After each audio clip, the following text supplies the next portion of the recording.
one or two posts on a particular topic will get a stock answer. When these issues really start to reach the upper echelons of an organisation is when there's scale. So suddenly when you have 100 tweets coming through on a particular topic, or there's a hashtag or whatever it is, this can tend to mobilise change in a slightly more interesting way. Welcome to the Research for Good podcast. I'm David Ellis, and today I'm going to be talking to Andy Crane and Sarah Glozer about their research on responsible business. They head up CBOS, which is the Centre for Business, Organisation and Society, which is a leading research centre in the School of Management. Andy, we'll go to you first. So we're at the University of Bath. How did you get here? That's a good question, David. I've been doing research on business and society, so the effects of the positive and negative effects that businesses have on society ever since I started my career. Bath has always been a place that has been well known for doing research and teaching in that area. So when I was considering moving back to Europe, Bath was just one of the places that was top of my list as a place that is really serious about the kind of research that I do. Sarah, what about you? Similarly to Andy, I have had a really strong focus on corporate responsibility, business and society issues throughout my academic but also practical industry background. So what really attracted me to the School of Management here was the fact that this is a school that really focuses on ethical issues within business practice, sustainability, and takes these issues really seriously. If I was a consumer and I was worried or wanted to know more about a specific company's ethical practices, what could I do to find those out? I think a company would probably like to say, have a look at our CSR, corporate social responsibility or sustainability report. But truthfully, your average consumer is never going to look at that. So they will build an impression of a brand based on a variety of different interactions that they have with the brand, their advertising, the actual product or service, the experience they have when they're purchasing, etc. And what we're seeing more and more of is the fact that people gravitate towards social media. And if they have a question, they're probably most likely going to post it to an organisation there because it's visible and they're more likely to get a response. So there tends to be a huge social media listening industry that sits behind every organisation who's active online, who picks up these kinds of questions and responds predominantly with a stock answer. What I've seen from some of the organisations I've interviewed in this space is that one or two posts on a particular topic will get a stock answer. When these issues really start to reach the upper echelons of an organisation is when there's scale. So suddenly when you have 100 tweets coming through on a particular topic, or there's a hashtag or whatever it is, this can tend to mobilise change in a slightly more interesting way and potentially shift the conversation so that that stock answer perhaps demands a slightly more detailed response. I think also, many of us think that our main power is in the supermarket, right? Or at the checkout when we're buying things. And I think sometimes there's a problem with that view because A, it's very hard to register why you're making a choice at the checkout. And B, some of these issues probably shouldn't be a matter of consumer choice, right? If you think about something like modern slavery, will I choose the product that's made with slave labour or the one that's not made with slave labour? That shouldn't be a choice that consumers have to make. There shouldn't be products made with slave labour, right? We've decided that as a society. It shouldn't be happening. We shouldn't make that a consumer choice. That has to be a company taking responsibility for that. Or governments ensuring they have enforceable regulation that prevents it from happening in the first place. So I think we also have to push back a little bit as consumers, saying, don't push the responsibility on us. You have to get your house in order, and then you have to show us that your house is in order.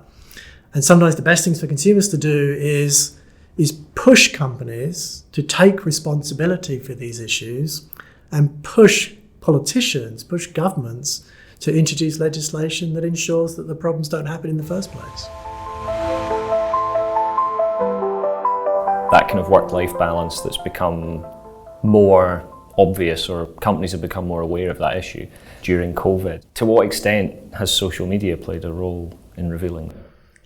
I think it's played a really key role. I think that we have increasingly relied on digital tools and social media to help facilitate our conversations. As our lives have become more virtual, because they had to be virtual, there was no other way of operating. I think that we've used or relied on social media and other kinds of platforms more and more. I think to some extent that's a really positive trend, and I think that that helps us to identify other people in similar circumstances. It can help build a sense of solidarity. So I think that in that aspect it's really positive. I think that the challenge can be in the sense that we can become perhaps over-reliant on these tools, and we start to see perhaps a slightly more narrowing down of our world, if that makes sense. If we spend a huge amount of time in platforms that perhaps perpetuate certain types of narratives, if there's elements of toxicity, it can be quite detrimental. So I think that there's a double-edged sword around the role of social media, but I think it's interesting that these issues have come to light.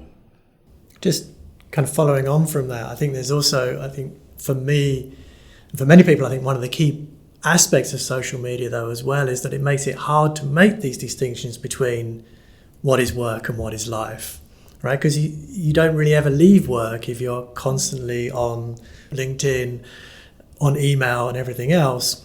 Those boundaries are hard to define, and companies also are having to set up procedures and rules for what they define as those boundaries, right? So do they want to have some oversight on what their employees or their managers say on social media, which might happen in their spare time, but which may also bring the company into some kind of reputational areas it doesn't want to be in. And so there's this kind of ongoing battle, if you like, about where the lines should be drawn between what is our personal life and what is our professional life, which at the moment is only really going in one way, which is that everything becomes part of our professional life. And this, I think, relates to another strand of work that Andy and I have been working on around how we as academics use social media. And I think that there's more and more expectation for us to be visible in social platforms. And I think this is quite an interesting trend, because on the one hand, we see a whole group of academics that are really for this and they enjoy using social media. And they're doing really wonderful things and they're great to follow. And there's images and there's videos. And then you have a whole group of academics that are fundamentally resistant to this. And they don't necessarily want to be disseminating work in this way. And so it's a really interesting evolution. And we've been doing some work around thinking how social media can create impact for us as academics and the benefit that that can bring to research. Can you tell us a little bit about the Think List?